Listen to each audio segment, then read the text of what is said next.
안녕하세요. 신앙에 궁금한 점을 같이 고민하고 나누고 생각해보는 홍 목사의 증문즉답입니다.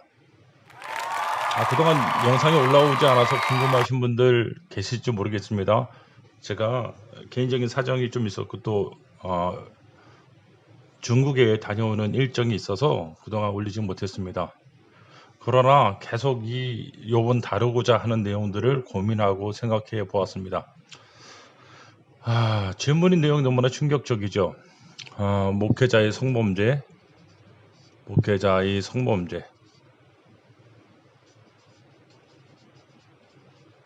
왜 높을까요? 그러니까 목회자의 성범죄가 왜 있을까요? 정도가 아니라 목회자의 성범죄가 왜 높을까요? 아니, 목회자면 그러면 안 되잖아요.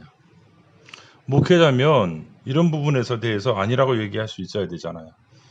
목회자들은 도덕적인 기준이 더 높잖아요. 그렇지 않습니까? 도덕적인 기준이 높잖아요. 교회 공동체의 리더고 도덕적인 기준이 더 높잖아요. 그러니 이렇게 이 부분에 대해서 성범죄율이 높다는 것은 너무나 충격적이고 너무나 부끄러운 일이다. 뿐만 아니라 그렇게 그것을 부끄러워하고 충격적인 것도 중요하지만 받아들여야 될 부분이지만 왜 높은가에 대해서 물어보신 분이 있어서 고민하게 됐습니다. 그럼 첫 번째부터 좀 다룰 것은 정말 목회자의 성범죄율이 높은가? 성범죄율이 높은가? 우리가 최근 10년 동안 목회자 성범죄에 대한 여러 가지 이야기들 들었습니다. 대표적으로 땡 목사 사건, 지금 홍대에 있는 교회죠. 네, 버드교회. 네, 이걸 통해서 시작한 것부터 시작해서 최근에도 여러 가지 김다정 목사라고 부르지 않죠. 부르면 안 됩니다.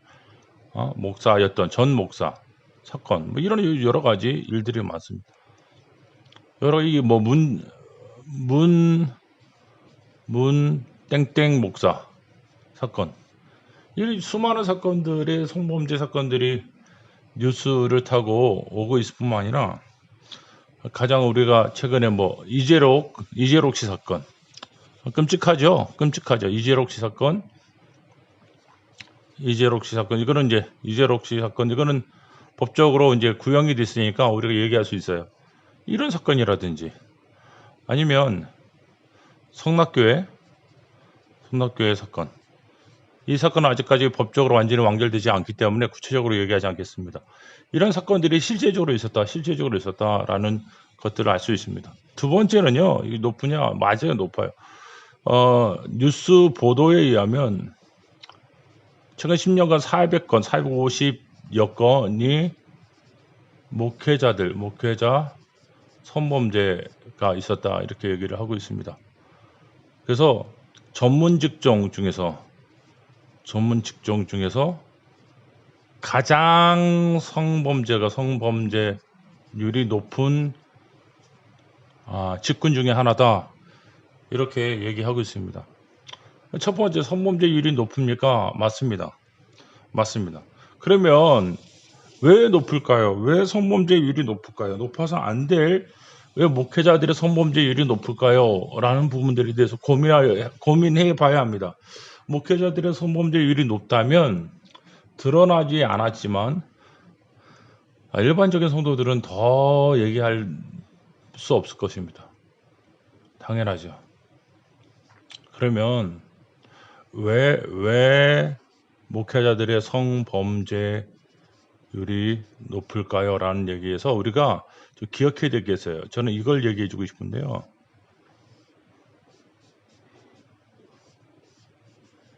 열매죠. 이게 만약에 범죄라는 열매라면 우리는 오늘 두 가지 중에 하나만 다룰 텐데 이게 뿌리예요, 뿌리. 뭐가 그걸 가능하게 하는가? 다음에 또 다룰 수 있으면 다르겠지만 이것들이 뿌리에 내릴 수 있는 토양은 무엇인가? 이 뿌리와 토양에 대한 얘기를 우리가 순차적으로 할 수 있었으면 좋겠습니다. 뿌리는 지면 아래에 있기 때문에 보이지 않아요. 그러나 이 열매를 하나하나 없앤다고 되는 게 아니라 이 뿌리가 없어져야 이 열매가 없어지지 않겠습니까? 뿌리 문제를 먼저 해결하지 않는다면 열매 문제도 해결하기 쉽지 않을 것입니다. 그래서 여러분들 우리가 이 뿌리 문제를 깊이 이해하는 것이 굉장히 중요합니다. 뿌리는 보이지 않는 면이고 이거는 내면이고 더 깊이 들어가면 내면이기 때문에 이거는 내면 생각의 구조입니다. 생각의 구조라고 얘기할 수 있어요. 한국 교회 목회자들 안에 이런 성범죄율이 높은 근본적인 뿌리가 무엇이 있을까? 그들이 목회자들이 나쁘기 때문에 도덕적으로 문제가 있기 때문에 이렇게만 얘기하는 것은요. 이 문제를 다루는데 너무 피상적입니다. 그러면 무엇이 있을까? 저는 뿌리에 해당되는 거. 이게 내면이고 이게 생각의 구조라면 이것을 가능하게 하는 것은 뭐냐면 신학적인 생각입니다. 신학적 입장입니다. 신학적 입장. 즉 목회자들의 내면의 구조를 만드는 이 신학적인 스탠스가 무엇인가 분명히 잘못되어 있기 때문에 이것들이 내면을 만들기 때문에 이런 열매들이 지속적으로 나올 수밖에 없다는 게 제 입장입니다. 그럼 어떤 게 그 뿌리에 해당되느냐? 첫 번째요. 그것은 뭐냐면 신복음주의입니다.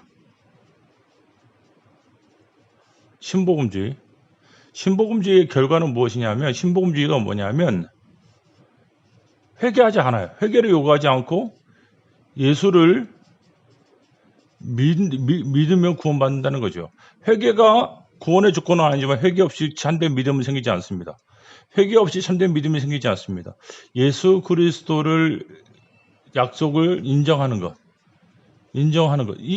그래서 그것이 바로 구원이라고 얘기하는 이 신복음주의. 하나님의 공의를 버리고 하나님의 용서만 얘기하는 이 신복음주의 영향은 교회에 어떤 결과를 갖고 오느냐면요. 회개 없는 칭의와 구원을 이뤄냅니다. 철저하게 자기의 본 모습과 직면하게 하지 않아요. 그리고 죄에 대한 얘기하지 않아요. 그렇기 때문에 교회 공동체가 죄와 싸워야 할 이유를 가지지 못합니다. 왜 이렇게까지 해야 되는지, 왜 그렇게까지 경건해야 되는지, 왜 이렇게까지 경건해야 하는지를 알 수가 없는 거예요. 근데 이 신복음주의가 언제 들어왔냐면 이미 1970년대 후반부터 80년대, 70년대 말부터 들어왔습니다. 1970년대. 여러분 이게 굉장히 너무나 중요한 거예요. 1970년대 말에 들어왔다는 것은 무슨 말이냐면 이미 그게 깊은 뿌리를 내리고 있고 지금 지금 담임 목회를 하시는 분들이 이미 그 신복음주의 1970년대 말에서 시작했기 때문에 여기에서 신앙을 갖고 있었던 분들이 지금 목회자 그룹을 형성했습니다. 형성했고 이들이 열매라는 거예요. 열매. 경건해야 될 자기를 쳐서 하나님께 복종시켜야 될 경건에 대한 그 간절함을 가질 수가 없어요. 구조가. 왜? 자기를 직면하고 죄를 버리고 회개하고 주님을 믿어야 되는 이런 과정을 갖지 않았기 때문입니다. 그런 사람들이 이제 믿음이 있고 목회자가 되니까 그들이 그 부분에 대해서 어려울 수밖에 없는 거예요. 그렇지 않겠습니까? 두 번째 제가 보기에는 번영신학입니다. 번영신학이 두 번째 뿌리라고 얘기할 수 있어요. 번영신학이 뭐냐면 예수를 믿으면 뭐예요? 영과 유. 그 다음에 모든 범사가 잘 되는 거죠. 범사가 잘 되는 거예요. 예수 믿으면 아이가 학교 잘 들어가고, 예수 믿으면 사업 잘 되고, 예수 믿으면 병이 낫고, 이런 모든 것들, 이런 축복이 임한다는 거죠. 이게 번영신학입니다. 번영신학. 이 번영신학에 다른 말들이 있어요. 긍정적 사고, 믿음의 언어, 여러 가지 다른 형태의 번영신학이 있습니다. 그들도 역시 하나님 앞에 자기가 죄 있는 것을 경험하지 않습니다. 이 번영신학이 어떤 문제를 일으키냐면요. 대표적으로 우리가 홍대에 있는 버드교회를 예를 들어 보십시다. 아이고, 밀려났네. 자,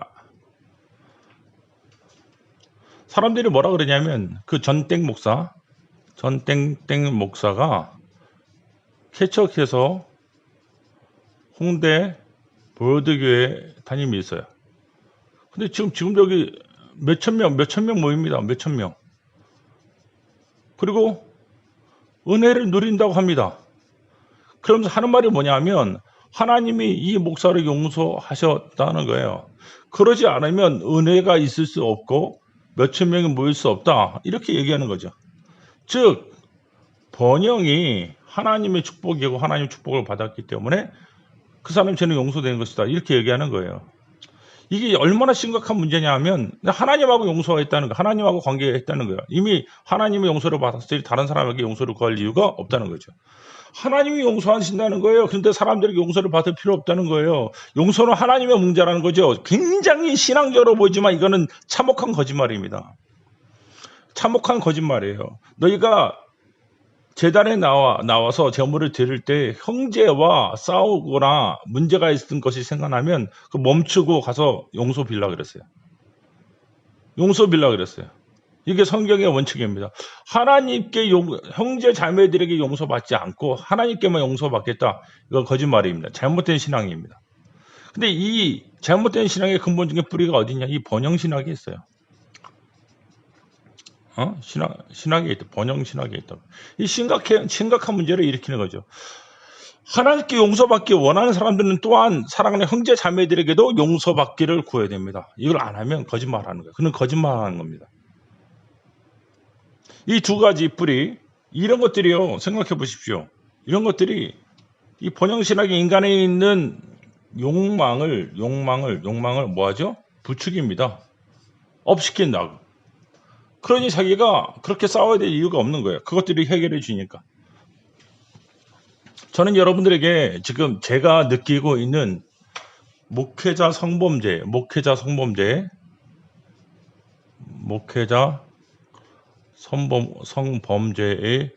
뿌리에 대한 얘기를 하고 있습니다. 하나님을 두려워하지 아니하고 자기의 욕망을 심지어는 사랑하는 성도들을 통해서 얻으려고 하는 이 목회자의 성범죄의 뿌리가 무엇이냐? 저는 뿌리라고 얘기하기 때문에 두 가지를 얘기했습니다. 하나는 신복음주의다. 회개 없는 칭의의 신복음주의와 자기 행동을 정당화시키는 번영신학. 이 두 가지가 바로 목회자 성범죄의 깊은 뿌리라고 얘기할 수 있습니다. 이것들이 깨어지지 않은 한 경건한 삶을 살아야 될 이유를, 그리고 경건을 위하여 대가를 치러야 될 이유를 가질 수가 없습니다. 사랑하는 여러분, 이것들이 목회자의 문제입니까? 아니면 전체의 문제입니까? 목회자의 성범죄는 분명히 지탄받아야 되며 목회자의 성범죄는 분명히 많은 대가를 치러야 될 것입니다. 그러나 이것은 또한 우리의 문제이고 다 같이 또 한번 고민해야 될 문제입니다. 신복음주의와 번영신학이 우리 안에 있는 경건의 능력을 잃어버리게 하고 있다는 사실을 기억해야 합니다. 경건의 능력이 무엇입니까? 하나님을 좋아하는 것이 자기 쾌락을 좋아하는 것을 이길 때 가능합니다. 그것이 경건의 능력입니다. 이 경건의 능력을 잃어버리는 게 이 말일에 드러나는 특징 중에 하나입니다. 왜 그런 일이 있느냐? 이 신복음주의와 번영신학이 그렇게 만들고 있다는 사실을 기억해 주십시오. 다음에는 목회자들의 성범죄가 왕성하게 일어나는 토양에 대한 얘기를 하겠습니다. 토양. 뿌리가 잘 내릴 수밖에 없는 토양이 있어요. 그 토양을 통해서 우리가 또 우리 자신을 돌아보는 일이 있기를 원합니다. 자, 오늘 여기까지 하겠습니다. 궁금한 점이 있으면 밑에 댓글이나 궁금한 점 있으면 이메일을 보내주시면 같이 나누겠습니다. 감사합니다. 좋은 하루 되십시오.